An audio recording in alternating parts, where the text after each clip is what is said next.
Alright, time for another draft science video presentation. Good enough. Alright, starting off a little bit on Google. I just received today, right, an email from the Inmendum channel telling me they declined my appeal on the video they took down. 2 weeks later, right? So they declined the appeal in less than 5 minutes. I mean, it was, they did it right away. And they give the notice on your channel, appeal rejected. And they sent the email notifying me 2 weeks later. I mean, this is how much they give a fuck about any of this shit. Just, you block people, their comments still remain. This thing doesn't work. It's a piece of shit. The biggest, most powerful, gigantic, mega gigantic billion-dollar company, and they can't do $5 software right. Because they don't have any people devoted to making this stuff work right. They don't give a shit about this stuff. They give a shit about displaying advertisements, convincing people to buy shit for their clients. A client hired, it's just like lawyers or something.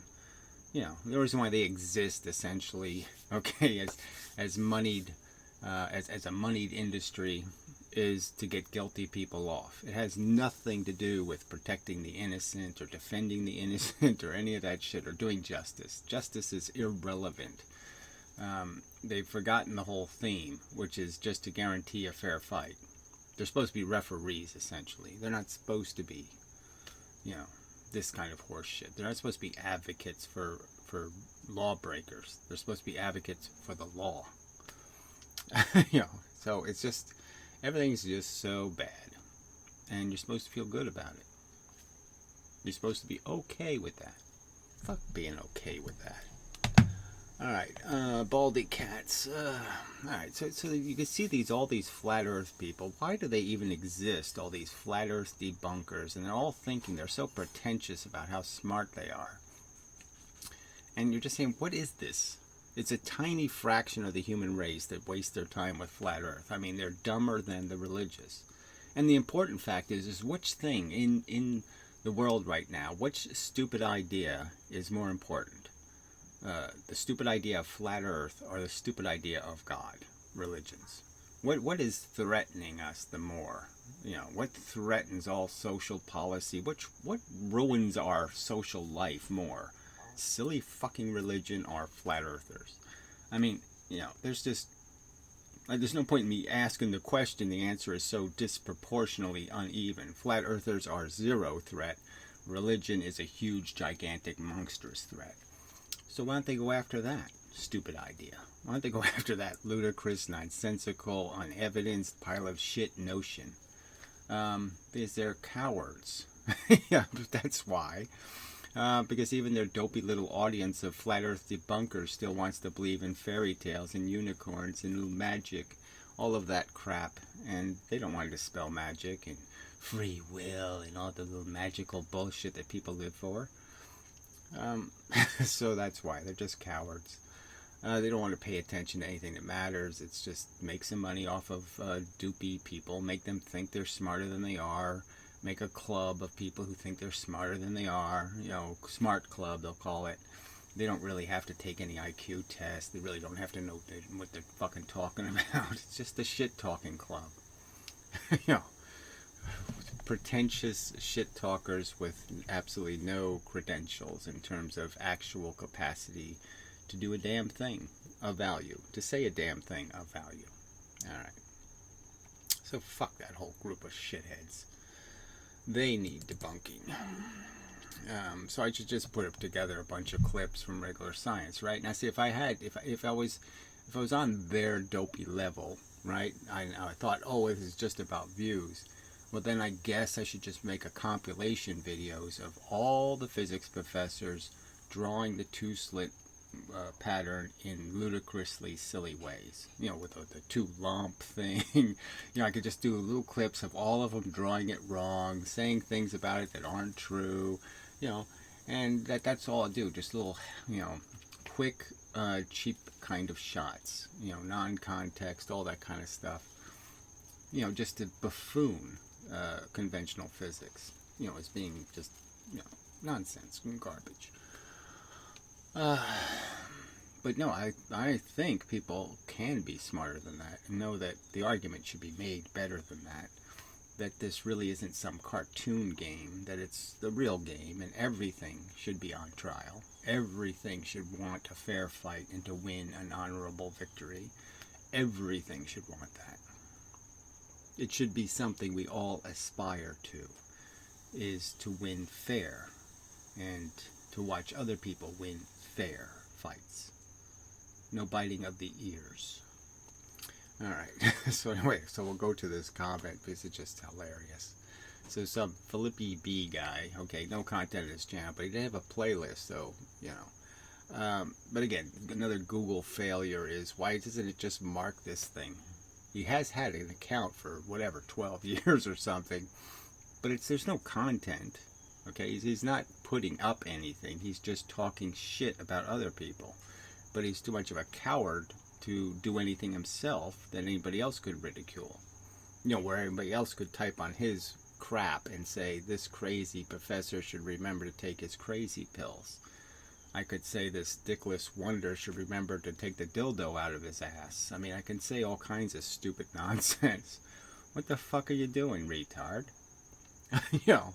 So the insane irony is that in the playlist, the first video in his liked playlist is this funny thing. You know, it's one of these TED Talks with a referee guy who's talking about how not to take it personally.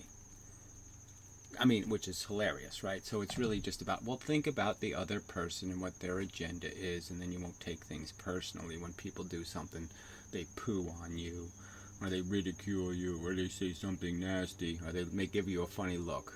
It's more about the ambiguous ones, right? I mean, I don't even understand why you just get to the point where the other person says your mother wears army boots, you know. It doesn't even get to that point. Well, how do I take that not personally? And how do I not recognize that clearly he's making a statement? Well, is it true that my mother's a dumb slut? You know. And this is just, so anyway, it's obviously just bullshit. The guy makes a living giving la la la la la talks, you know, fairy princess nonsense. But anyway, just the whole subject of thinking about what you're doing, you know. So some asshole shows up. So he uses the example of somebody behind you honking their horn and flashing your lights, and you automatically start thinking, what am I doing wrong? You know, like somehow their agenda means you're doing something wrong. Obviously not necessarily, maybe they're just full of shit. And so how do you take you seriously, Philippi? Okay, this is, so you're just doing this crass, crude, silly ridicule that has no specifics, no actual relevant accusation. You're saying I'm crazy, okay, and you've proven that with nothing. You say there's something called the crazy pill, and I don't think there's any known evidence of any of that existing. So this is obviously about your problem, and your problem is you don't like something, but you can't explain why you don't like it. So you don't like somebody testing regular physics. They shouldn't be tested. I mean, the stuff they invest billions of dollars in and all this other, you shouldn't test it first to see if it works. You just want to spend the money on the magic unicorn machine. And somebody stands up and says, well, you know, shouldn't we see if there are unicorns before we have, you know, make a unicorn machine and all that, you know? Does it really make sense? And you're all believers. You're all like religious nuts. You all have faith in it. Okay, you know, I'm just pointing out, you don't want somebody to point out how your religions are all made out of mush. There's no gods, and there's no fairies, and there's no gremlins, and there's no dark matter, and there's no dark energy, and there's no magical flotatons and virtual photons, and there's no bender of the space.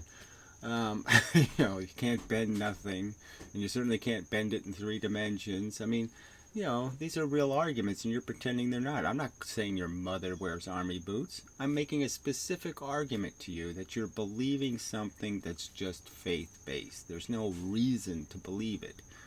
You can't logically make any sense of the fact that they have an experiment that's the foundation of Einstein's credibility that they've never repeated with better technology.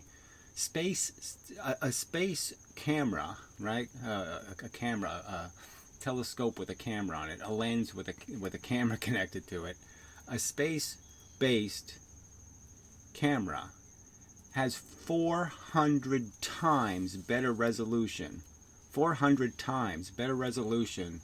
So I can take any camera and I can take it into space, and it's 400 times better at taking a picture than it is in the atmosphere. 400 times better. Can I say that again? 400 times better. So if you need a 12-foot, telescope on Earth to see something, you only need a 12-inch one in space. Well, actually, you need a 2-inch one in space. It's that much cleaner up there. You get that much better a picture up there. And they haven't done it. And you think that's because why? They just didn't feel like it? What's your explanation? I mean, it's a critical piece of evidence. You know, there's this whole idea that you're supposed to repeat experiments, you're supposed to confirm results, and you haven't done it for one of the most famous and critical experiments in the history of science. And you don't see any problem that you have some kind of credibility problem that you can't reproduce your Jesus walking on the water? So you're just going to claim it? Jesus walked on the water in 1842, and so therefore it's done. We don't have to worry about it anymore. Yeah, we don't have any photographs. We don't need photographs, do we? We don't need real evidence. So come on. I mean, we obviously can't go back to Eddington and get the real evidence, because part of the argument is they destroyed half the evidence. Half the evidence they decided isn't really evidence. Anyway. So, I mean, this guy actually watched a video on the psychology of being rude or insensitive and being, provoking and triggering. And he just spends his time on the internet being a triggerer. Just for what purpose? Just creating miscommunication, misunderstanding, just creating the kind of nonsense that has nothing to do with the real trial. Just some asshole getting up, heckler in the audience gets up and says, the defendant looks kind of faggoty. So that, that's your role in life, is to not enhance the process of fair evaluations and good honest trials. Your whole purpose in life is to be a trial breaker, not a trial maker. Pathetic.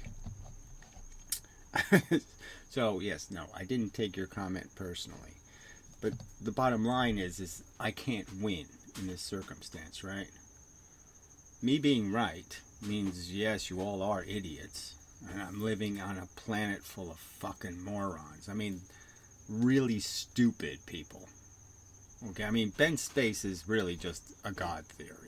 I mean, it doesn't answer the question at all. It's just complete nonsense.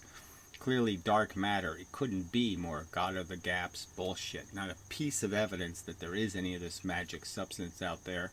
Not one shred of evidence to believe in it. And the only reason why they do believe in it is because it's an invisible man and it solves their evidence problem. We can just blame the invisible man. It's that bad. I mean, if that isn't as bad as religion, what is it? You just create a fake thing that satisfies your problems, that makes it all okay, that forgave you of your sins, and you'll go to heaven. It's just a go to heaven free card. Get out of your mathematical difficulty. Get out of the fact that your theory doesn't fit and work by just creating a fake thing that takes away all the errors. I mean, it's a religion. And you don't want to hear that. You don't want that argument to be made. You don't want that argument to be analyzed. And let's see if that's actually true. Let's see if it's actually true that, yeah, there really was no evidence for it, and they just made up this idea, well, what if we make an invisible force and a magical matter that does all of the things we want it to do, but none of the things we don't want it to do? It does exactly what we want it to, and nothing we don't want it to. That doesn't look exactly like an insanely convenient pile of crap you just made up. It's not exactly how gremlins were made up, and how demons and hobgoblins and all of the mysterious characters of historical lore isn't exactly how they were made up. So you think gremlins are real, or there's some chance that they are? I mean, you people are just So the point is like I said, if I'm right, I'm living in a shithole, so I'm not going to win anything. Because I'm living on a planet of fucking morons who really don't give a fuck about the truth. They don't give a fuck about fair trials. They just care about, I have free will. They don't care about what the facts say you have. I'm going to heaven. I'm a good person. Whatever bullshit they think, and that's it. They don't care about the truth. They don't care about the facts. No, that's not important. And they're proving it. You're all demonstrating it. You're incapable of accepting an argument that's against your philosophy, and you're incapable of making a counter argument that has anything to do with the truth. You'll just keep saying things that are fundamentally not true, and that's it. There's people who still argue with me that Feynman believed in wave theory, when I show him in 2 lectures explicitly saying photons are particles. It's just, what the fuck? Anyway, it's just so bad. Alright, so whatever. I mean, we really won't lose anything if we just tell them to go fuck off. I mean, like I said, take your own medicine, for fuck's sake. You don't even watch the videos you put in playlists that you liked? You apparently didn't watch it. Too stupid. Alright, and again, barely functioning YouTube. Alright, so this is interesting by Dino, actually. Thanks for the explanation. I searched for a channel for the word neutrino in any of the description or titles. What, you think I'd make a whole video devoted to, magical nonsense? No, I wouldn't. In any description or titles, but came up empty, and your library of content is so friggin' huge. Well, I didn't really expect you. I just referenced the point that I have been over it in previous videos now, so you haven't been following along. Okay.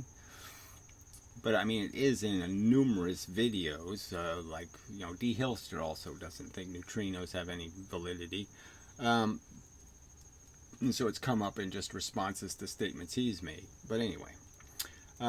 Titles I came up with, empty. And your, alright, library of content is freaking huge. Well, I did put stuff in playlists. So again, so he says, without a specific question, without a map. Yeah, okay, fine. I mean, I didn't know I had to get this specific, but yes, I need another category called the particle zoo. And I'll just point out how I'm not even going to go through the 400 particles. I mean, obviously, I'm not going to talk about, tau neutrinos and electron neutrino. I'm not going to sit there and go through each variety of every one of the silly zebras and all these animals they say exist that don't exist. These 4-headed zebras. But yes, I'll try to. I'm gonna make new videos on all the subjects and just have one video in the playlist, and that'll make it really easy for people. They won't have any complications at all. I just thought it was nice to have, some variety of how the theory maturated. But fuck all that. I'll just try to make a video on each subject, and try to give you better categories to wander through. I'm just arguing that if somebody just starts with the gravity and the magnetism arguments and then the new light arguments, they're right there, and they're pretty slam dunk arguments. So I really don't see any need to go any further than that if somebody just wants to judge the credibility of the argument. Let's see this. There simply aren't enough. Yes, you're just sort of nagging me. Okay. There aren't enough hours in the day to skim through them all. Now I'm offering to catalog and sort it by topic myself. Well, I really don't think there's, like I said, they're already in categories. And I'm sure in one of those playlists there is a video that mentions neutrinos, but whatever. I'll gladly help pay for it. Well, whatever. That's nice that you're glad to pay for things. You can make a contribution to the, maybe you already did, but you can contribute more money to the Let's Bribe a Physicist fund. So yeah, I haven't really increased the number. There is more donations that came in, so it's at least $1,300 now. And people like Thunderfoot, I probably would offer $1,500 because I'll throw in an extra couple of hundred at least. And I did send Thunderfoot an email invitation, but I haven't got any reply. There's different people. I want to approach this Weinberg guy. Well, this is Weinberg, I think. Weinstein. Sorry. It's very rude of me. Yeah. You know, because for years he's been talking about how physics is a, you know, it's you know, it's an empty box. It doesn't really have it doesn't have a coherent argument to make. But he's offering a theory that's also as incoherent as they come, because again, he's trying to make their crap real. He's trying to make the 400 particles real things, doing real things, and it's just a waste of time. You got to go back. You got to start from the beginning. You can't start anywhere near the 1900s, because the 1900s is just where all the woo started popping up. They all got impatient, as I've said. Science got really impatient, and it just decided to make up shit and go with it. Alright, thanks again. You're insanely prolific beasts. So this is what he says to a troll, though, which I thought was a little disappointing. Cool, you know, the trolls talk about its poo or something. But really relevant to me. So I think but not really relevant to me. I'll let you guys fight over how light works. So he's like diminishing like it's not an important subject. Frankly, it's huge. It gets to the whole point of understanding that light's a force, like all the other forces. That's why it's moving the speed of force, right? The whole point that the speed of light isn't the speed of light. It's the speed of every single one of the forces. All the stuff going anywhere near the speed of light, okay, is the force. Is a force. It's not matter. It's a force that always is moving. It's energy. Energy is force. Nothing moves unless it's forced to move. I mean, this is such an insanely important statement. Nothing moves unless it's forced to. And the force always pushes. And so all you can do is take a push away. I mean, it's fundamental to the gravity argument, is understanding this mechanism and the fact that it can't have any yin-yang to it, really. It doesn't have any push-pull. It just has push and absence of push. Okay.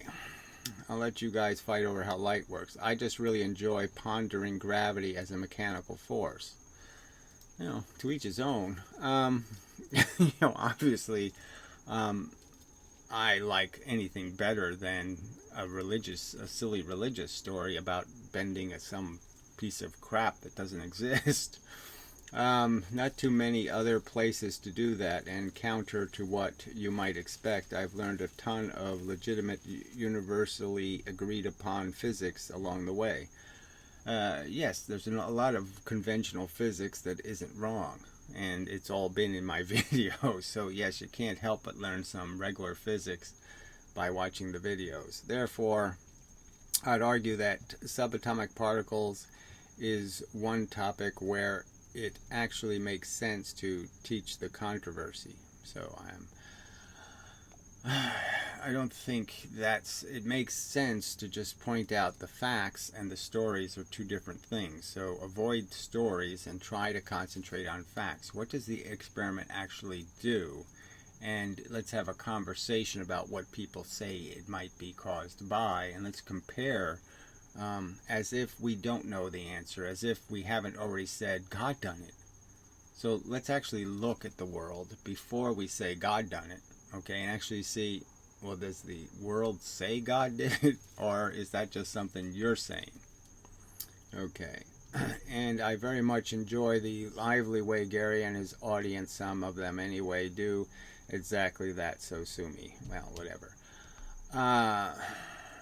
Yeah, I just don't think you should diminish the importance of these other subjects. Yes, you like gravity, but, you know, the other subjects are so, I mean, the whole magnetism thing, I mean, understanding magnets as a filter is just so fucking, I don't know how you don't get a little bit of a tingle out of that one. I mean, it's so much more coherent than trying to figure out, how's a magnet doing that? It doesn't have any arms and legs. It doesn't have anything. How is it making the others? How is it doing it? You know, I mean, it just doesn't seem like there's any place for the magnet to have any energy. I mean, again, it's not radioactive. It's not something where you can say, okay, I can sort of understand it. It has a battery and it can work for a while. There's no battery in this fucking thing.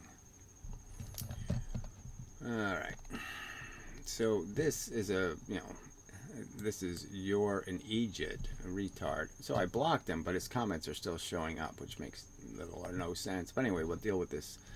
Because we're going to move on now to the single slit as described by Professor Lewin and Huygens. And it's just such a preposterous pile of nonsense. I mean, it's a 300-year-old silly notion of reality that if somebody had to come up with it today, maybe they could get away with it today because people believe in multiverses. But it depends on infinities being a real thing. It's you know, again, it's energy created out of nothing. I mean, somehow a superimposed piece of photonic energy somehow creates a whole new set of photons. I mean, it doesn't make any sense as a viable explanation for anything. Clearly, water isn't doing it. So why is the ether doing it? Whatever you think is the magic source of this magical infinity of bullshit. I mean, it's just so stupid. Anyway, Huygens' principle says each point is the wave. Each point of the wave is a source, which just doesn't make any sense. So the wave is this, right? We have a little wave, and what they're saying is, or you could have a straight across wave if you want to play that game. And they're saying that there's points inside the wave. Points of what? So again, with water, we know, yeah, there are points. There's atoms. But where are the atoms in this Huygens principle? There's no atoms. So, and again, if you want the waves to all equal another straight wave, there has to be an infinite number of them, because you have to get rid of all the little lumps you're creating. So they're saying that the wave creates a bunch of little lumps. Now, obviously, if I have 4 lumps, you could see the big giant lumps. You could see the fact that it's not a straight line anymore. And the only way I could really make it a straight line, a line exactly like the first line, so the wave being made has to be exactly the same as the first wave, or then there'd be some obvious deterioration over distance. So the only way it can work is you have to have an infinite number of points. So that's what we have to believe Huygens. It's a nonsense, right? There's no reason to believe there's infinite points in space. I mean, what sense does it make? And then he uses the word mathematically, which is a joke. Right after that horror, he's pretending there's some mathematical reason to believe in infinities. No, I don't think so. Anyway, mathematically, this is equivalent to picking 2 points at a distance of 1/2 the slit width. Okay, now mathematically, they don't do that. They never do half the distance. They never say, here's the slit. Let's make 2 Huygens waves. Okay, halfway between the slit. Okay, this is called A. The single slit, they use A for the distance of the slit, which doesn't make any sense either. Why is it why is it D when they're doing the double slit or the multi slit, and it's A when they're doing the single slit, right? Does that make any sense? No, not at all. So anyway, so he just said half. So, he's basically pointing out that, oh no, the 2 waves are here and here. So that would be half of this distance, right? So half of this distance would be this distance. Well, they don't do that in the math. You'll never see, L times lambda, divided by 1/2 A. No, that'll never happen. It'll be just an A down there. It'll be this complete distance. So again, just made this crap up. Okay, because the math will not do this. The math will not cut this distance in half and say this is A. That will not be in the math. It will not say 1/2 of A. Now what they sometimes do, see, this is kind of a little trick you can do. You can go 1/2 pi, right? Which is this. This is 1/2 pi. Okay, 1/2 pi is this R, and this pi tells you the circumference of this. It tells you the length of this line. So if I do R times 1/2 pi, okay, I get the length of this line. All right. So sometimes I'll do this, 1/2 pi, right? And then this would be times the wavelength times. You actually don't even need it, another thing. And then put A into that, right? And what they'll do is they'll take the 1/2 that's over here. You see, it doesn't matter when you're multiplying, and they'll put the 1/2 here. Okay, so they'll sit there and pretend it's a half a lambda, right? They'll try to find some way to put the half so it's not on the pi, and it ends up being here. Like somehow it's half an a. But see, the other thing they can do, right?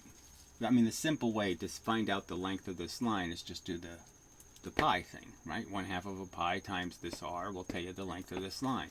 But there's other ways to do it, right? You can do this sine theta crap. You can figure out the length of one segment, and then you can put the one segment over the top, right? So the difference is the difference between doing, you know, putting a, okay, it's like finding a percentage. So when they put a into the length of this line, I mean the distance, this L, okay, that'll tell you the proportion. That'll tell you how many wavelengths, okay, you can, no, it has to be, oh, sorry, this is lambda, okay, so this is the wavelength. So you do A into the wavelength, or you can do A divided by the wavelength.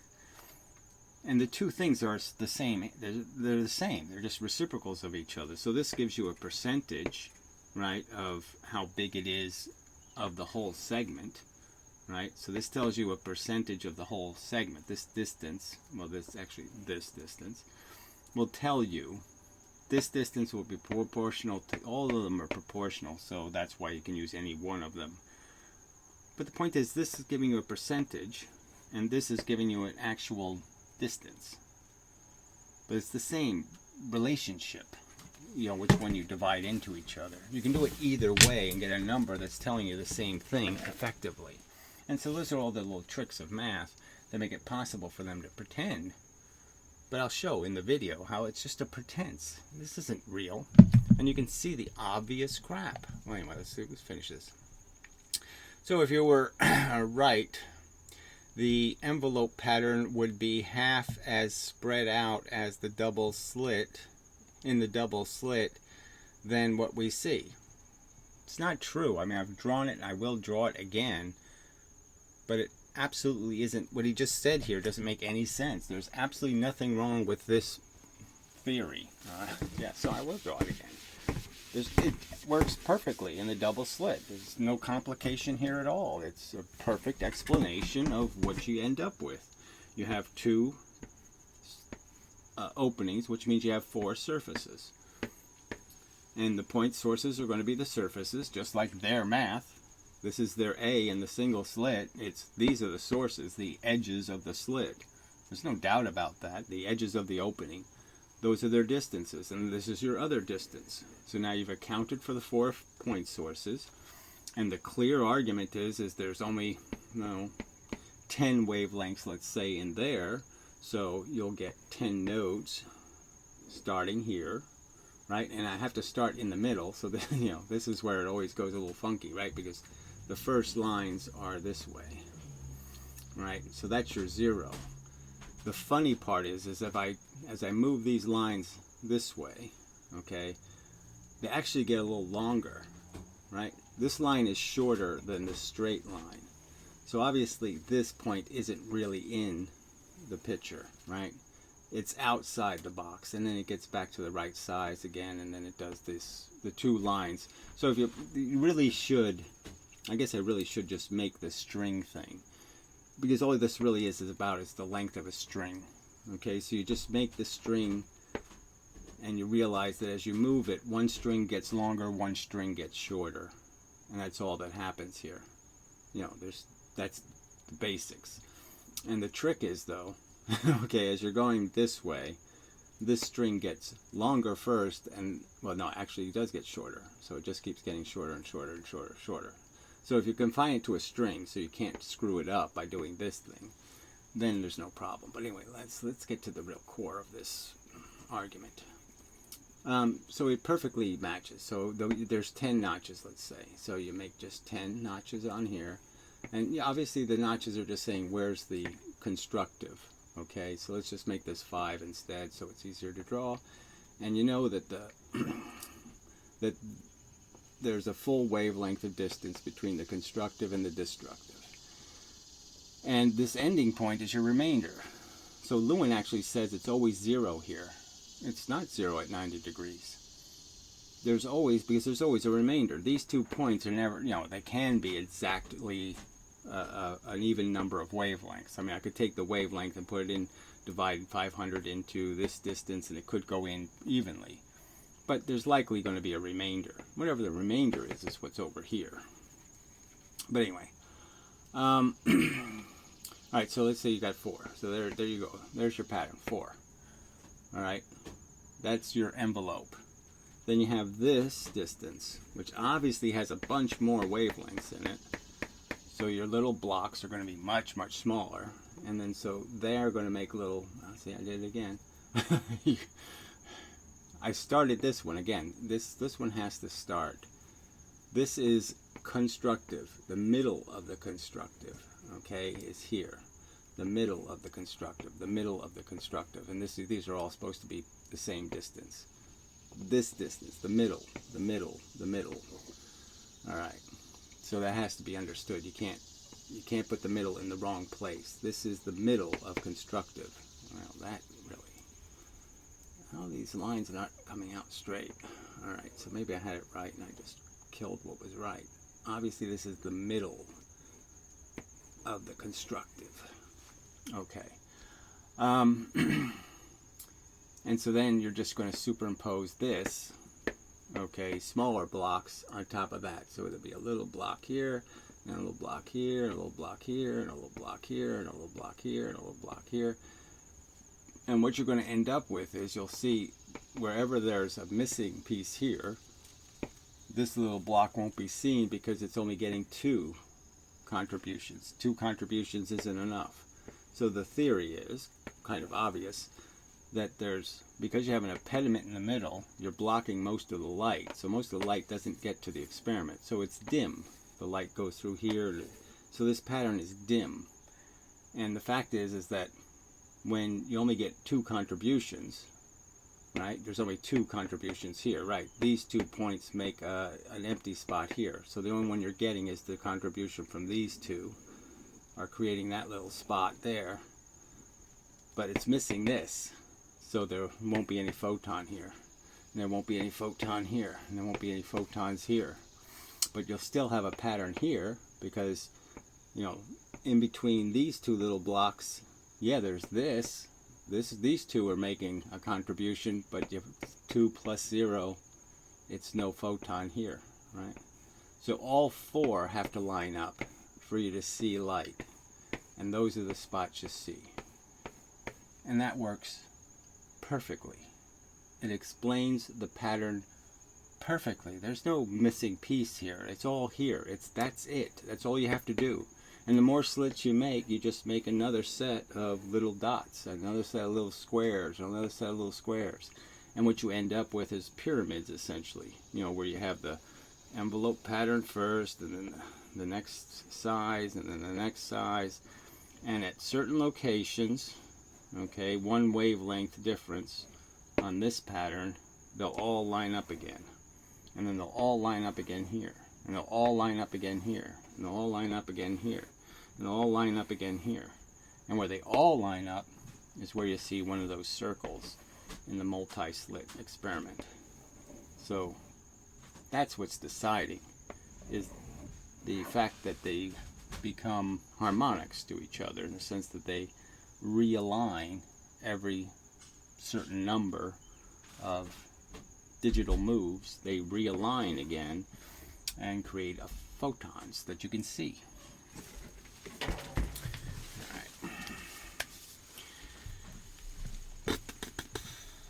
Spread out in the double slit than what we see. So again, there's absolutely nothing wrong with that drawing, that diagram. It explains the geometry just fine. It works. This is nothing.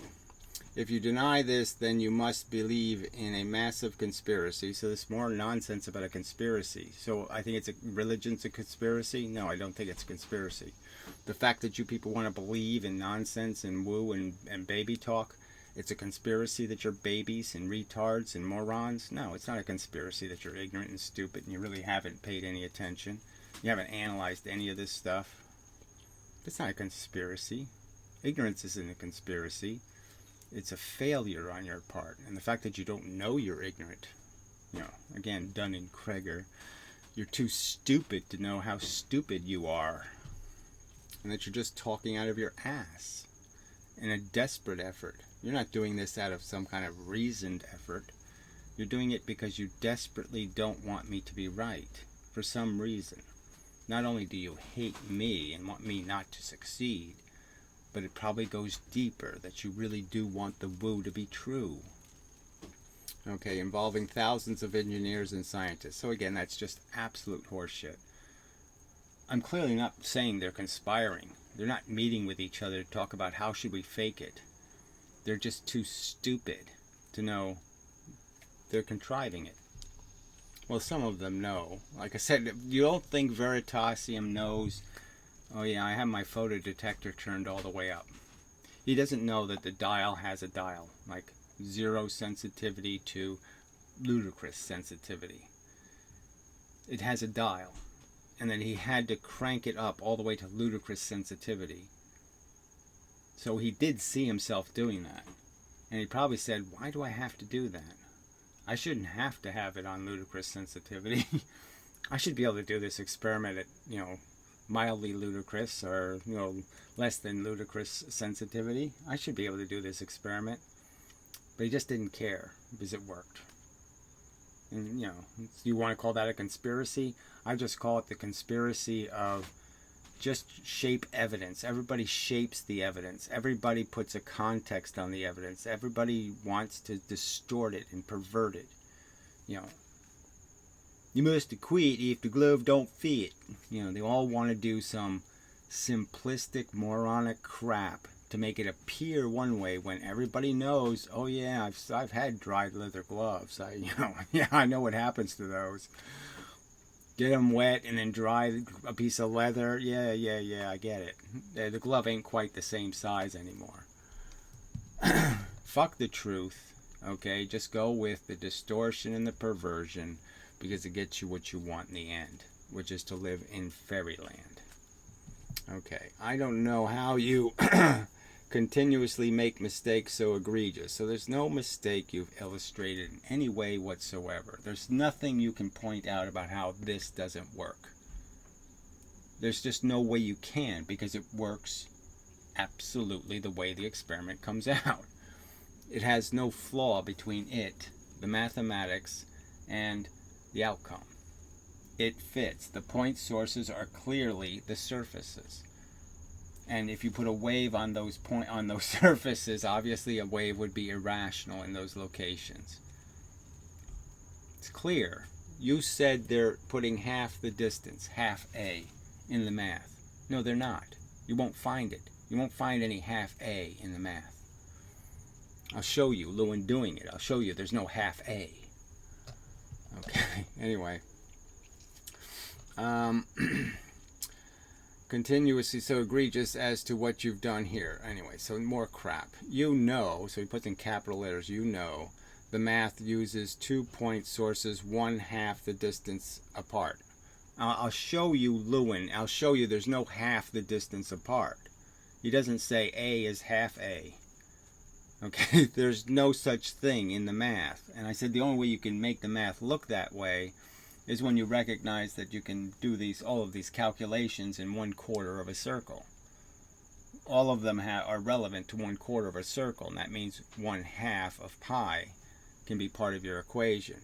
But you can't move that half somewhere else and then do 1/2 A times pi, for example. So you use a whole pi and only half of an A. Now, yes, you can do mathematical manipulations to fool people, but anybody smart would know, well, it's not a full pi. You're not measuring it over the whole circle, 180 degrees. You're only measuring 90 degrees worth. So obviously you've cheated the experiment by putting that half in front of the A, and it doesn't belong there. Okay, 1/2 the distance apart in the single slit pattern. So you won't find that anywhere. You know this. So again, I can only do it. What can I do? I show it overtly not there. I show the math being done. There's no such thing in the math. You can keep asserting it, but it isn't true. I mean, why would you keep asserting it? I mean, you're so wrong, and here you are just being so arrogant. It's just so nonsensical. And you don't think I should be appalled that crap like you is allowed to walk the streets? I mean, you're just talking shit. You're just some idiot saying fire in the theater all the time. I mean, you're just crap as a human being. You're a menace to science. You're a menace to the truth. All right, no one... So one of the two things most must be true. So here's more of his silly logic. You are massively stupid, bordering on brain damaged. Well, that obviously isn't true. So now you have to say that on your to your professor, right? So if we're going to do your narrow logic, if one of us has to be that brain damaged, I can say Professor Lewin is brain damaged. That's okay with you? If I'm right, he's brain damaged. Oh, fuck. You're a scammer trying to steal money from your dopey fans because you are too lazy and stupid to work for a living. So again, I don't even have ads on the videos, and I seldom even mention the donate button, and I'm clearly suggesting we give the money to somebody else in this circumstance, right? I'm suggesting we give $1,500 to one of your people. I'm not suggesting we give it to me, even though I've earned it, frankly. Yeah. I mean, could you be more wrong? Oh, no, I don't think so. And then there's this idiot Karen. Or it could be both. No, there's no both in this conversation, but whatever. Fuck you. Useless tripe. Everybody's wrong, except from Karen. You know, too stupid. So anyway, I'll block him again. What the hell? Doesn't work, obviously, but what the hell? Do it. All right, so let's get to Professor Lewin's single slit. So there's two versions of it, right? He does the single slit in the 802 series, and he does the single slit in the 803 series. So they're both, okay, explanations, and they're subtly different, but the themes are mostly the same. So I'm playing the 802 one this time. Maybe I'll go back and play the 803 the next time. So this is the order in which he taught the subject. He started with the two-slit experiment, and obviously he didn't include the envelope pattern. So that's just a glaring omission in the sense the envelope pattern can't be more visible in any experiment except the double slit. I mean, it's the most visible in the double slit, and he doesn't even mention it. He doesn't do math that even has the width of the slits in it. So understand, the width of the slits, which completely change the bar pattern size. So the wider the slits, the smaller the little bars are. It's not even in his formula for the double slit experiment. It can't possibly be being accounted for because it's not even in the math. And people will argue that this somehow is a rational or complete explanation of the double slit experiment when the envelope pattern isn't acknowledged and it isn't in the math in any way whatsoever. So instead of conceding the argument that that's kind of silly, it's kind of silly to start with a double slit when there seems like the obvious progression is you have a single slit that does something, you have a double slit that does something, then you have a multi-slit that does something. Why would you do it in reverse? Why would you do double slit, multi-slit, and then do single slit? Why? Except to be able to shape the evidence, distort and confuse people. That's the only reason. All right. Slit. We discussed 2. We discussed capital N is a large number. But what now if we have only one slit? Even if you have only one slit, there will be directions in space whereby light plus light gives darkness. Right, again, so the argument is this has nothing to do with light plus light giving darkness. This has to do with breaking photons and remaking photons. So all you're saying is you can break the phase fairly easy of photons. The energy's still going somewhere, but the phase is now off. The two photons aren't in the same place in time and space. Now, the simplest way I can do it, right, is just to have energy go to different locations, okay, which makes different distances. So if I was going to collect all of these photons, obviously this photon gets here first. So it's at a different time, T1. These photons don't arrive, until T2, right? At T1, this is where these photons are. So obviously these can't possibly be in phase because they're obviously traveling a longer distance and they won't be here in phase. So simple things like that can break photons in a sense, where you're not going to be able to say, okay, these were the same photons on some wave. Well, they really won't be anymore. They can't be received on this surface. It's impossible for them to get there. This one can't get there. So it can't possibly be part of this photon. It can't possibly be this node. It can't possibly fill this spot in the photon. It can't possibly do it because it has to be somewhere back here now. It has to be some other element of a photon. It can't be the first element anymore. You know, those kind of arguments are just too obvious. And there will be directions whereby the light constructively interferes with each other. And Yeah, so this is silly talk. It's, like I said, it's clearly understood as scatter and you reconstruct. All of these light experiments, scatter, reconstruct. That's all there is. And strangely enough, this is given a different name. We call this diffraction. It's exactly the same physics. Okay, so it's really not exactly the same physics, so I wouldn't argue that. I mean, it's clearly stupid to say that diffraction and is that in the single slit the phenomenon's being created by diffraction when it's clearly being created by the surfaces again. So it has nothing to do with diffraction. But obviously the word diffraction was for the syndrome, okay, of this event. This is diffraction, meaning the energy that goes in comes out going in all kinds of directions. So you could understand that, okay, as a flipping coin argument, that every permutation of sending a photon through. So if we thought of photons as single objects, one time it would go through here and it would bend a lot, and one time it would go through here and bend none, and one time it would bend this way. So if I did a thing over time, permutations, it has an equal likelihood to go in any one of these directions. So we can say that at any point that a photon goes through, it has, you know, Feynman would say it has a random, okay, it's getting randomized. It can land here, it could land here, it could land here, it could land here, land here, land here, land here, and the next time it'll land some other, you know. But it's a thing over time. If you're going to say what is it doing at any one moment, then this argument becomes kind of mushy. But diffraction just means spreading. It doesn't mean on, off, on, off, on, off. It just means the light spreads. there is no difference. It should have been called interference, but it's, in the literature you will see it under the name diffraction. It all comes down again to Huygens' principle. Right, so he's clearly saying it's the same thing. You can't say the double slit patterns created by some other mechanism or the multi-slit is some other mechanism. Clearly saying it, and there'll be these people who just obnoxiously say he didn't say that right now. He really does believe diffraction is something different. No, he doesn't. The single slit is the same as the double slit. And anything you apply to the single slit, you should be able to apply to the double slit. And that would be my point. And if you do that, you're stuck with 4 point sources in the double slit. There's 2 point sources in the single slit. There has to be 4 point sources in the double slit. So let me here now have a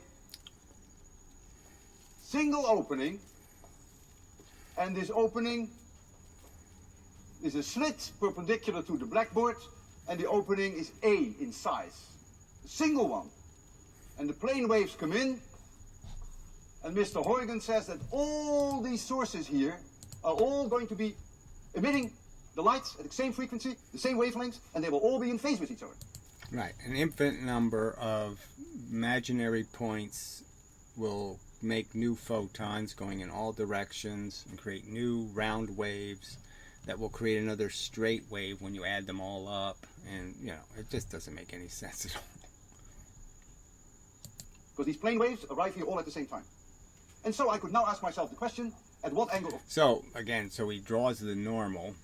He could have drawn that normal line from this point or from this point, but he just happily bisects the slit for no good reason. He could have picked some other arbitrary point, right? He could have said, I'm going to use one of these points as an example. Well, he uses the one directly in the middle. A little bit convenient, I'd argue, for his argument. Theta, will I see maximum? What angle of theta will I see minimum? And you can also put a screen then at large distance L. You can call x equals 0 here, and you can ask yourself, where will I see these maxima and where will I see these minima? Now, he's already done the sound experiment that he was using as an illustration. So after the 2-slit, he did the sound experiment. Now, the sound experiment, he clearly pointed out, we already know there's a certain number of nodes on this 90-degree arc.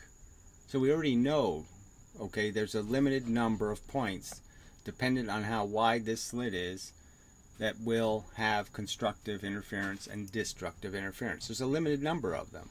They don't go on infinity on a flat screen. No, they're on an arc, equidistant, okay, from some center point.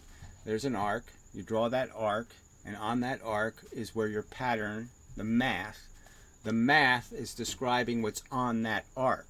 The math is not going to describe what's on this x-axis, because this x-axis is distorting, is making the slits, as you go more and wider, the slits get bigger and bigger and bigger. They get stretched. So again, it's like projecting a movie, a widescreen movie.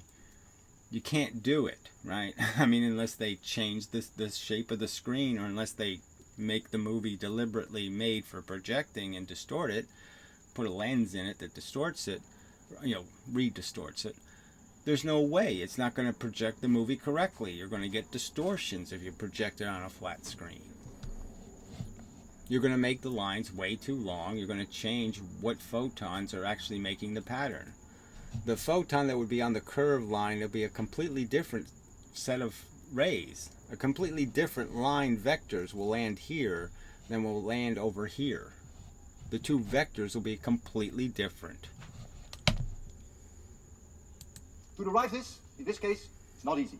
Again, I refer to 803. It's as difficult as deriving, in this case, this whole structure in between the maxima. So he's making some concession that he can't derive the simple one slit, so one element of the thing. So doesn't that kind of tell you how this has gone south somewhere?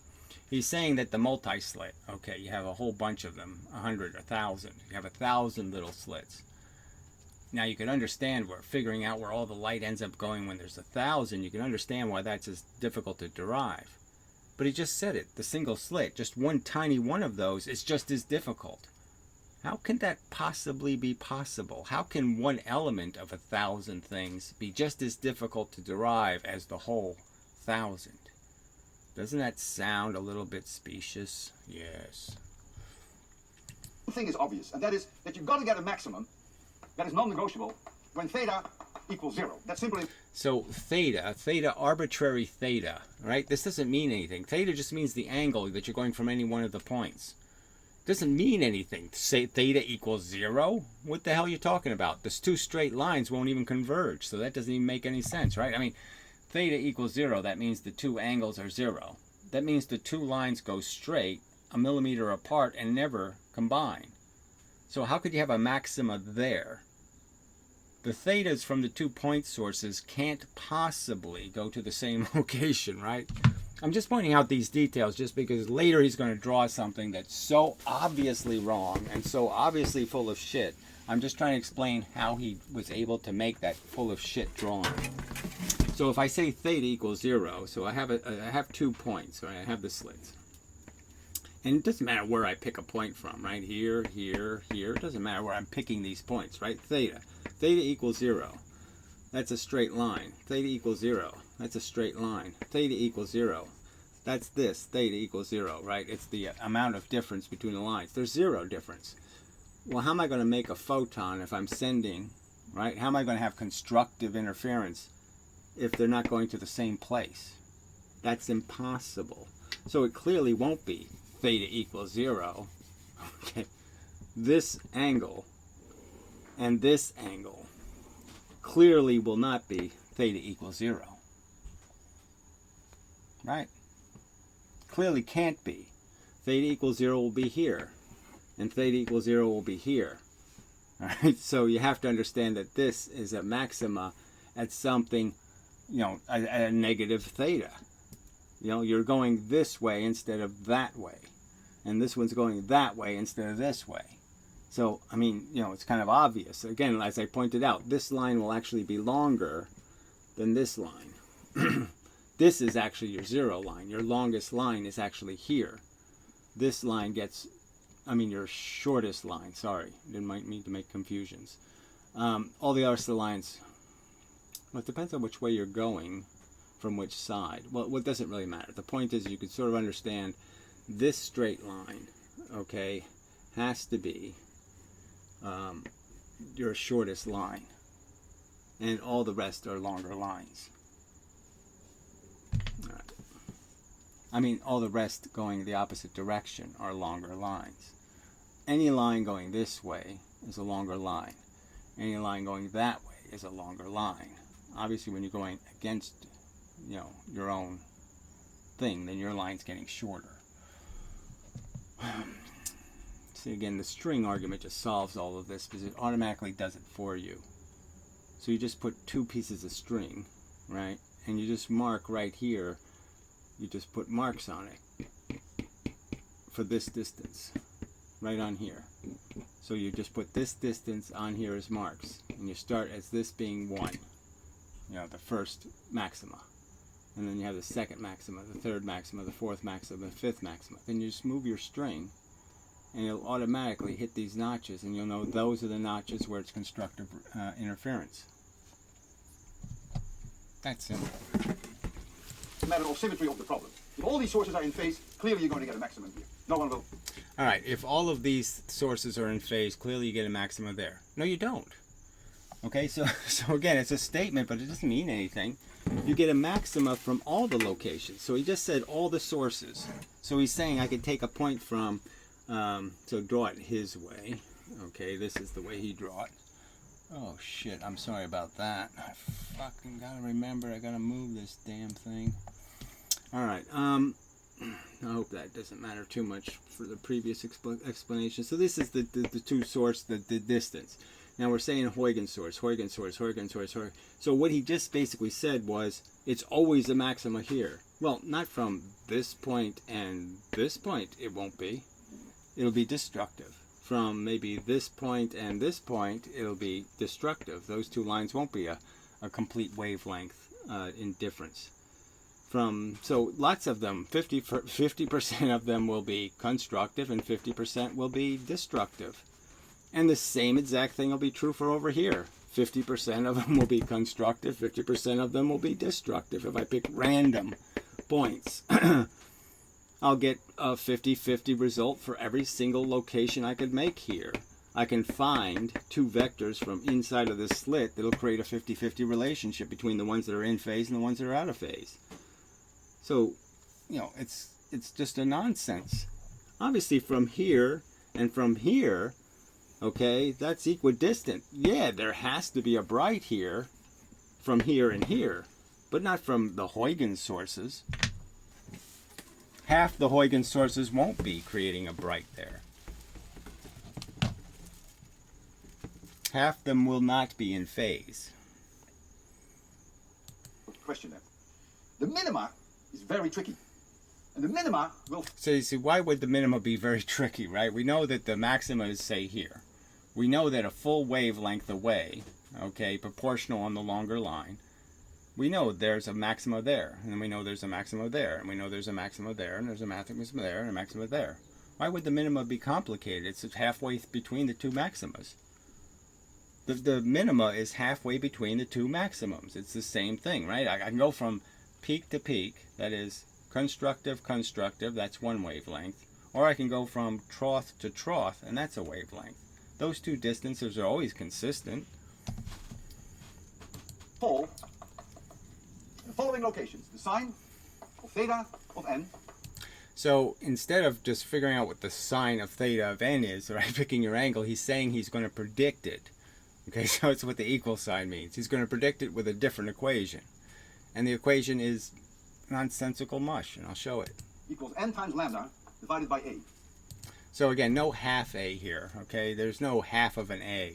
He's taking the full distance, okay, and dividing it into lambda, essentially, right? And that tells you the n is just saying full wavelength you know, 2 full wavelengths, 3 full wavelengths, 4 full wavelengths. So the end is irrelevant to this. You just multiply it depending on where you're saying there are 2 wavelengths difference in length, or 3 wavelengths difference in length, or 4 wavelengths difference in length.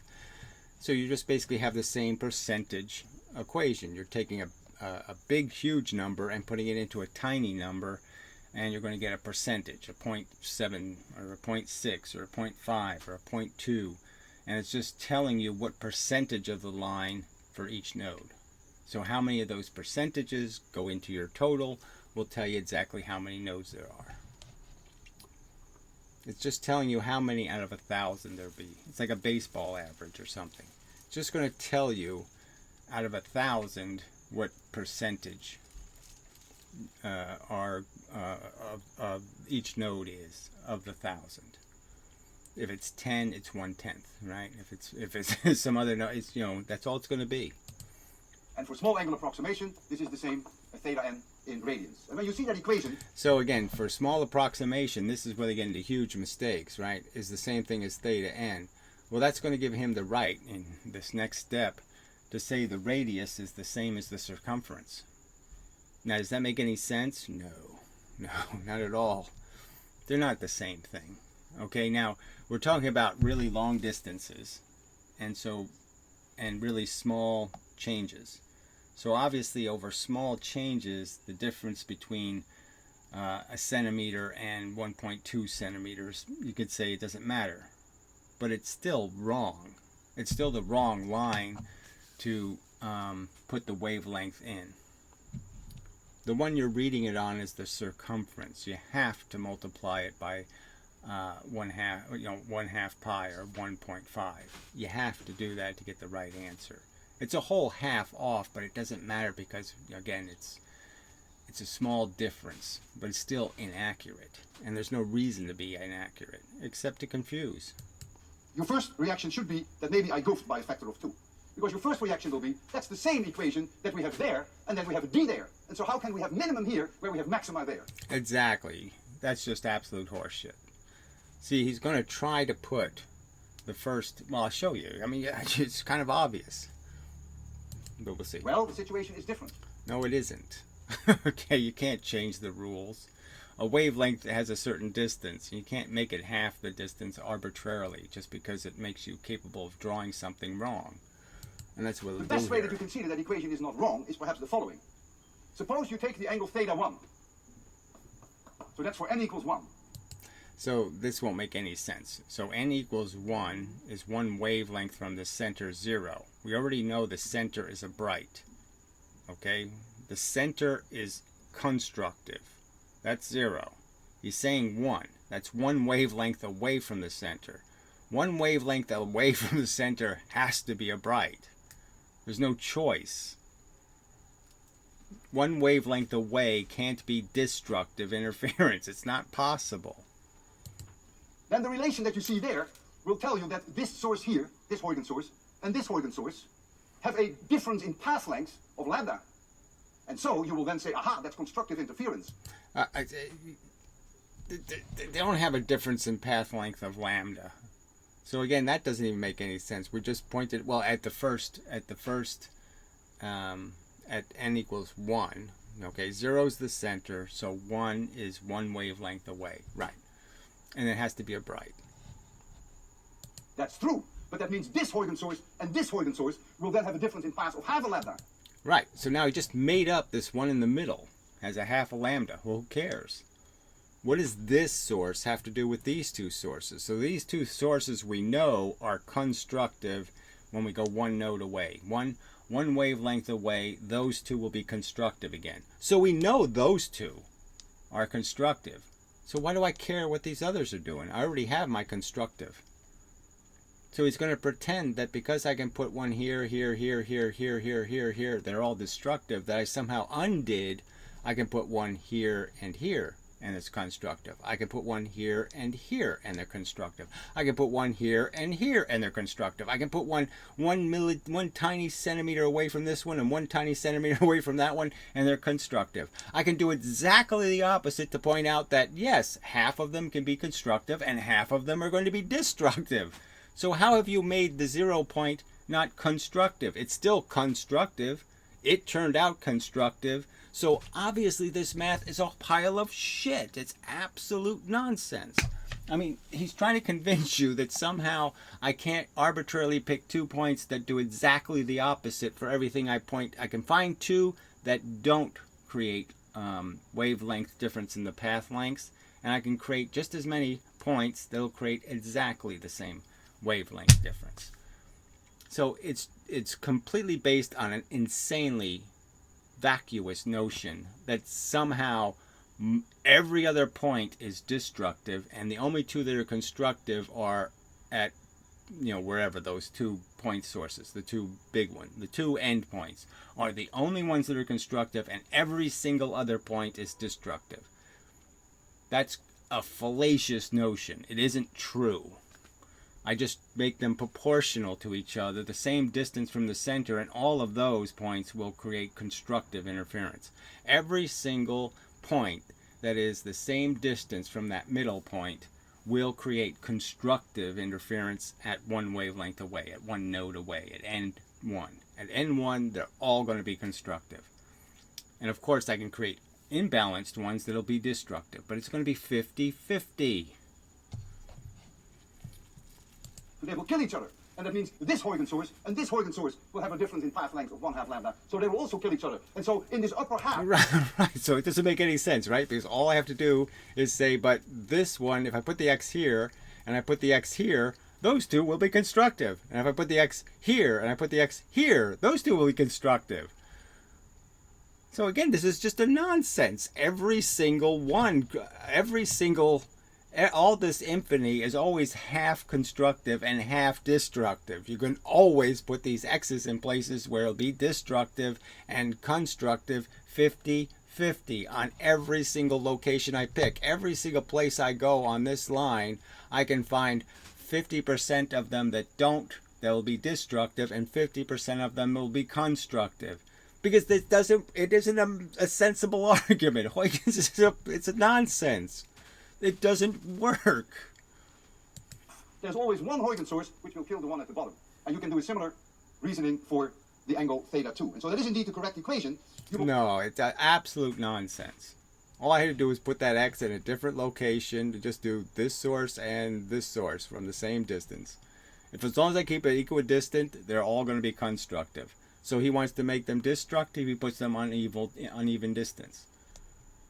I could do exactly the opposite to prove constructive. You'll find complete minima when theta 1, in terms of radians, is lambda divided by A.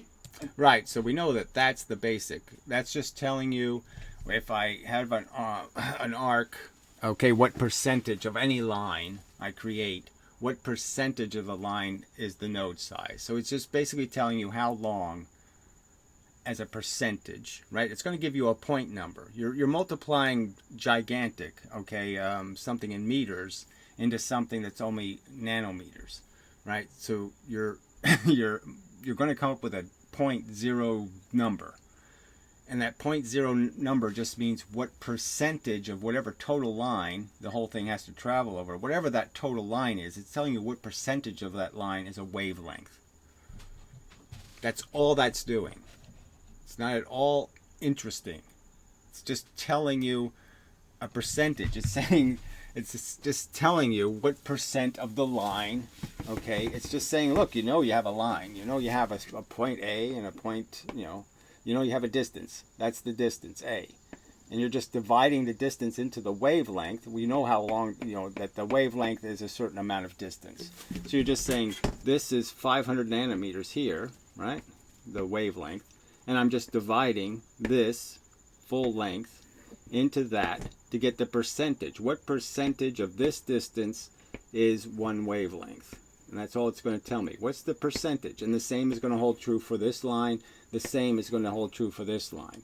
The percentage will always be proportional to the line. So it doesn't matter whether I'm drawing this line or I'm drawing this line. The percentage is always going to be the same.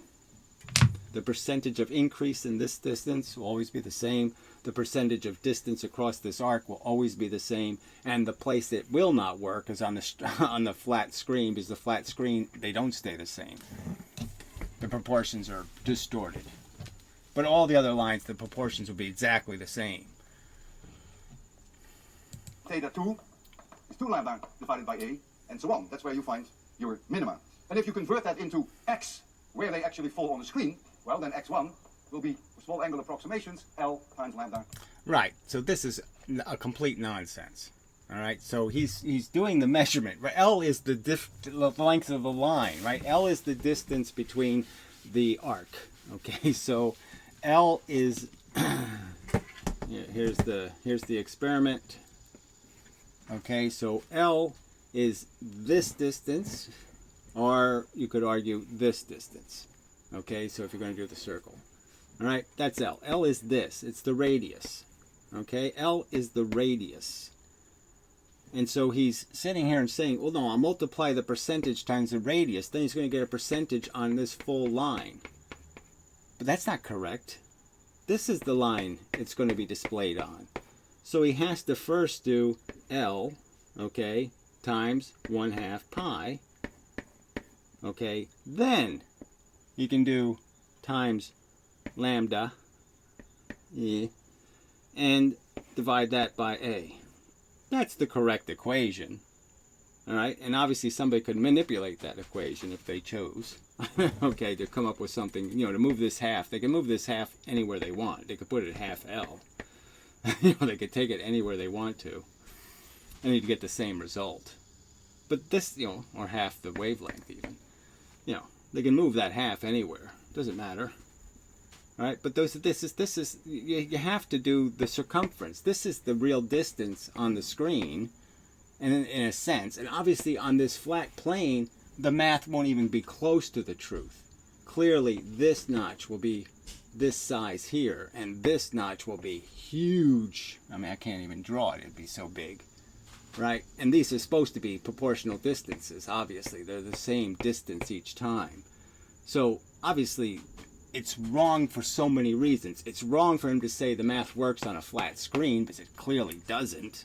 This is the only way to look at the pattern accurately. These are the real proportions, okay? These are the real lines, and this is the line, not this line. You don't notch this whole distance and say it's equal proportions. No, you only notch part of this line, and the only part you notch is this part, the difference. When you put your notches on the two strings, you only put the notches here, here, here, here, here, here, just for this distance. So you just put that distance here. There's only notches here. This string never gets 0 length. This string never gets 0 length. Okay, the notches are only on this part, the part that changes. One string gets shorter, one string gets longer, all right, but this one never comes close to 0, and this one never comes close to all the way. But this is horse shit. I mean, it's plainly horse shit. You can't multiply the radius times the wavelength and get the right answer for where it is on the circumference. It's just wrong. Divided by a. That's no different. And so now what I owe you is a pattern. What will the pattern look like? When I look on the screen there, what will I really see? Well, it's going to look very different. Right. So this is where they take the anomaly, and it makes the anomaly look like it's mathematically correct. So we know the anomaly is the center maxima is way too big. And it's not 2, by the way. You'll never, go ahead and measure it. The center maxima is more than 2 nodes. It's more than 1 wavelength too wide. So it's more than a wavelength too wide. From what you may think. I will plot it now in terms of x. I could have plotted it in terms of theta, but I decided to plot it in terms of x. So here, at x equals 0... So we know x equals 0 is constructive, right? So we know x equals 0, it's constructive. Even though we know the 0 angle is technically, because the slit is a quarter of a millimeter, that the real zeros for both of them wouldn't intersect. So the real zeros don't work. Obviously they have to be an angle difference. It's a negative angle. And that's why you can't draw this correctly. It's because it starts with a negative angle. It's the only way to say it, I think. Clearly, I'm just saying, clearly the shortest path is this. So I'm making the paths automatically longer by forcing them to converge. It can't possibly be actually 0 there. But there's no way to draw it in space. You can't draw the negative position in space. So the math can't duplicate the reality. There is unmistakable, unnegotiable, there is a maximum. That coincides with theta equals 0. Right, but we know that that's not theta equals 0. That's not right angles to the, perpendicular. That's not two parallel lines, because the two parallel lines won't hit the same place, therefore they can't be constructive, right? If they're not hitting the same location, you know they can't be constructive, right? And then here, at lambda divided by a, completely destructive interference. All right, so this makes no sense at all, right? And he's going to try to fix it by throwing an L in there, but I just mean, we know that lambda at A is one wavelength. We know this is one wavelength difference. It's the percentage of difference created by one wavelength. We know one wavelength has to be constructive. This is constructive. One wavelength from the peak has to be another peak. It can't possibly be a trough. So we know he's already drawn something that doesn't make any sense. It can't possibly be true. He's basically saying that the next peak will be at 1.5 wavelengths. Why would the next peak be at 1.5 wavelengths? That doesn't make any sense at all. So I'll let him finish drawing it, and then it's easy to dissect why this drawing is a piece of shit. As a graph, it can't make any sense to anybody because he's changed the standards. There's no constant here of distance. That's that angle theta 1 times L. And then here, L 2 lambda divided by A, complete destructive interference. And the same is true, of course. So again, the L should be L radius times 1/2 pi, that should be the real thing, times lambda divided by A. So again, he's cheated what the real proportion is on, the real distance he's measuring. X will not be this line, okay? X won't even be this line. X is on the screen, which you can't mathematically duplicate without recognizing that you're stretching the pattern. So you'd have to put in a stretching constant. You'd have to have times at the stretching constant. On the other side. And what you're going to see now in terms of the intensity that I showed you there, watts per square meters, is a curve that looks like this. So this enormously broad. Right, this is where they fake it, right? Enormously broad. Why? There's absolutely no reason this would be enormously broad. No reason. Okay? There's nothing in the math that says this would be broader than any of the other nodes. No reason this node is so big. None. Maximum, absolutely 0 here. Very small maximum, absolutely 0 there. Very small maximum, 0. Right, so we know that when we can actually do this experiment, we're going to get bigger maximums than that. That's, we'll get lots of bars, okay? And so this is all kind of horseshit. But, just because you can say you can do the experiment and you can clearly see that the proportions are not that uneven when you have a lot of bars in the experiment. But anyway, okay, so just look at this drawing, all right? Well, maybe I can get a better picture when he's not there, in, and this in continues there. for a long time. There you go. Okay. So here you've got it pretty obvious, right? So this is one wavelength. This is two wavelengths. Clearly, he's saying this is a constructive interference. Now, where would the next constructive interference be? One wavelength away. Well, you go one wavelength away, and he has it as destructive. So that can't possibly be right? He's saying 1.5 wavelengths away is the next constructive. Well, how can that possibly be right? So we see that a wavelength, right? So you know that the wavelength is either peak to peak or trough to trough, right?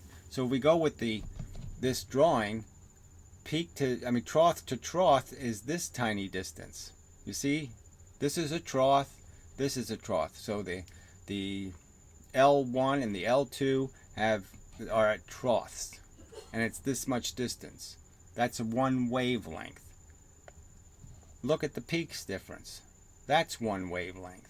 So on the same chart, right, one wavelength is either this big giant distance our one wavelength is this tiny distance. How can the same chart have two ways to measure the same number?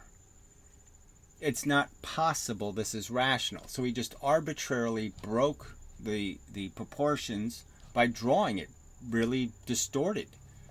It's not a true drawing, and it clearly can't be a true drawing in the sense that one wavelength can't possibly be destructive when one wavelength away is constructive. When one wavelength away is constructive, it has to be constructive there. It can't possibly be destructive. So you can just see how this math is so manipulatable. He's not even using the right variables. He's using the radius, okay, instead of the circumference. I mean, there's just nothing about any of this that is as technical as they want you to think it is, as careful, as real, as we're representing reality with our numbers. So the chart has two different measurements for the same thing. One wavelength for one object, one wavelength is this long. For the other object, one wavelength is this long. You can't do that in a chart. It's complete nonsense. Breaking all the rules. The x, y thing. You can't just all of a sudden say for this dot, the x-axis is this long. For this dot, the x-axis is this long. You can't do that. I mean, it's a preposterous cheat and a nonsensical relationship. There's no relationship between the radius, okay, the L, and the wavelength. Because as I pointed out, you're only going to have those notches on part of that line. The real connection is to the arc distance. So, just bullshit. And this is very different from anything we've seen with multiple sources. If the intensity here is I0, then the maximum here, which I didn't even calculate where it is somewhere in between these two minima, but I didn't calculate precisely where it is. Yeah, because if you did, it would be ludicrous, because it's a wavelength and a half away.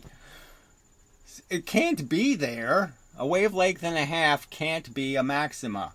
It's not possible. So, of course, you didn't calculate it because it's wrong. All right, it's probably enough, right? That maximum is very low. It's only 4.5% in strength of I0. And this is even lower. This is only 1.6% of I0.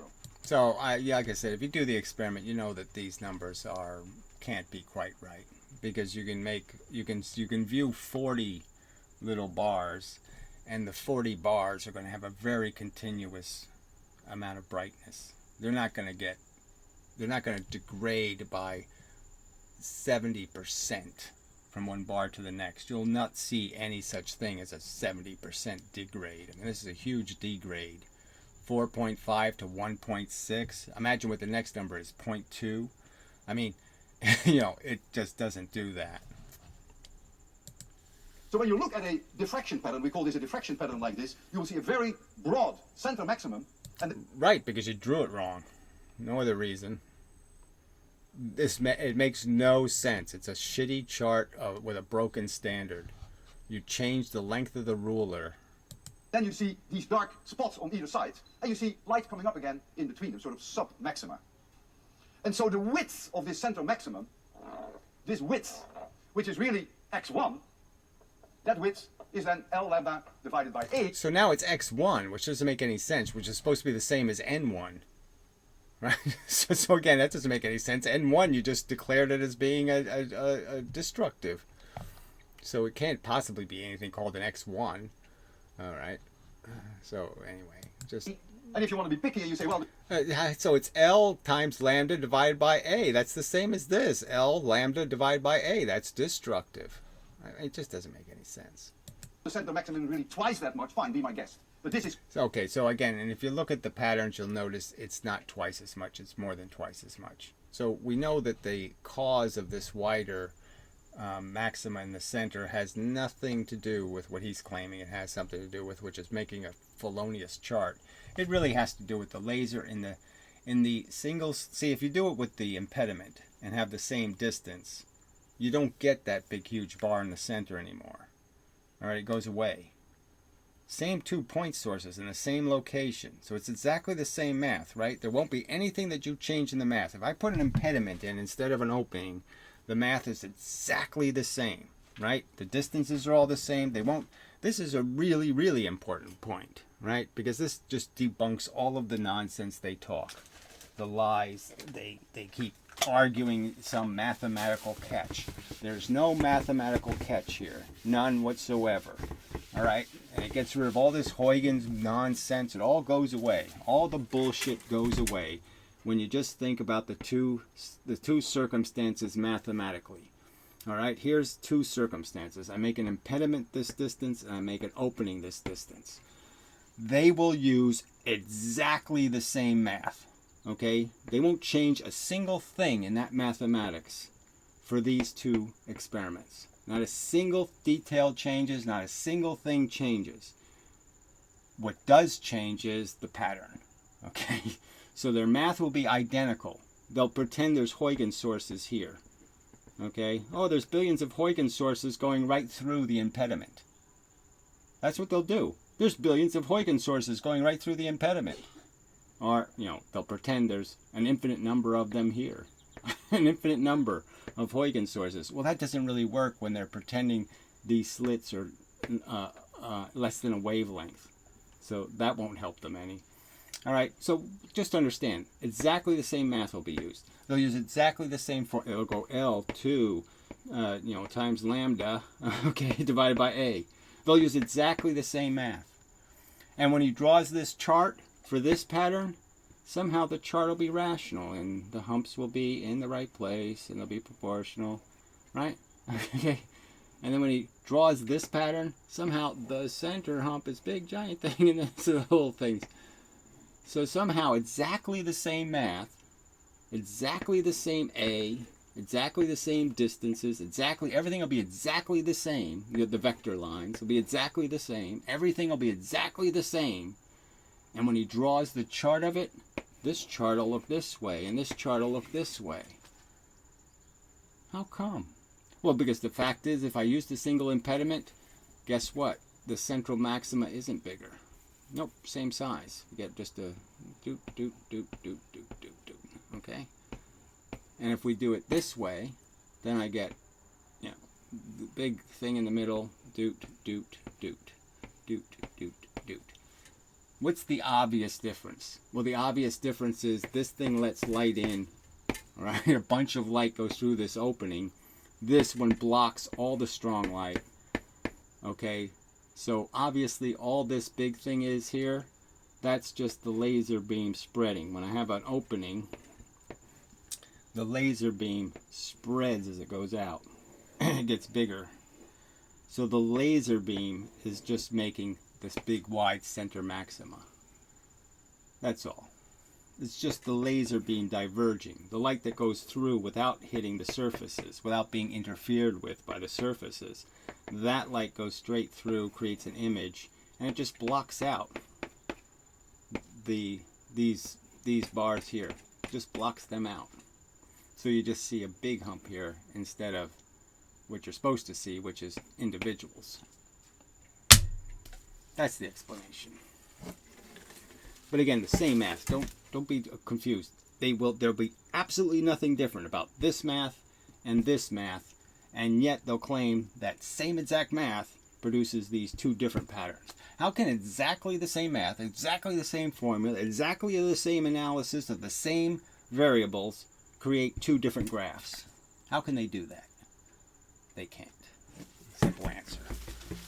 And that's why this is bullshit. Now, the fact that Professor Lewin doesn't know that he just bullshitted everybody, I don't know what he knows. He did point out it's really hard to calculate where there's destructive interference, right? When obviously it's just as easy to calculate as the constructive. Why would I think it's more difficult to figure out where the destructive is than the constructive? It's produced by exactly the same thing. All you're saying is 1.5 wavelengths away instead of 1 wavelength away. The destructive is just as easy to calculate as the constructive. So why did he say that? Well, obviously because he can't chart it properly if he accounts for it. Or constructive. He said the constructive is more difficult to calculate. But it's not. It's location. They couldn't be more evenly easy to calculate. Whether you're trying to figure out what point is a zero or what point is a maximum, there's absolutely no reason to think any one is harder to calculate than the other.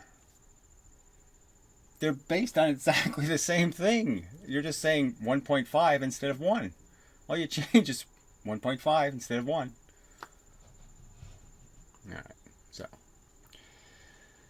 Enough. I can only plead with you to be reasonable people, and if you choose not to be, that's your choice. I can't, I'm sorry about the graphics not exactly being where they should have been.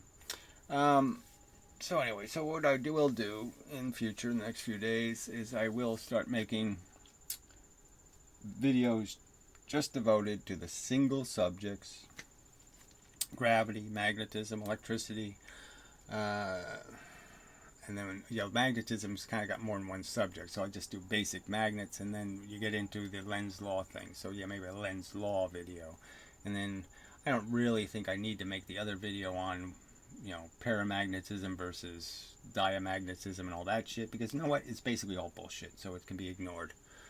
You know, I thought it was related to the substance, but it's really just related to whether something is a conductor or not. It really, I mean, there's, you know, to say that like aluminum and copper do exactly the same in terms of slowing a magnet down in a pipe. So it's, you're just really just measuring how conductive they are. You're not measuring whether one's paramagnetic or diamagnetic. And I thought the two were related at one time, and clearly they're not related at all. So the whole para blah blah blah can all be ignored, because the only thing that really matters is there's certain substances that magnetize, and then there's certain substances that are conductive. But it really isn't what they say it is in terms of this current creating thing. It has nothing to do with creating a current. It has to do with changing the shape of atoms, polarizing atoms. That's how you make a magnet. You make something magnetic by polarizing atoms. Alright, anyway, don't want to get to a separate subject. But that's what I'll do.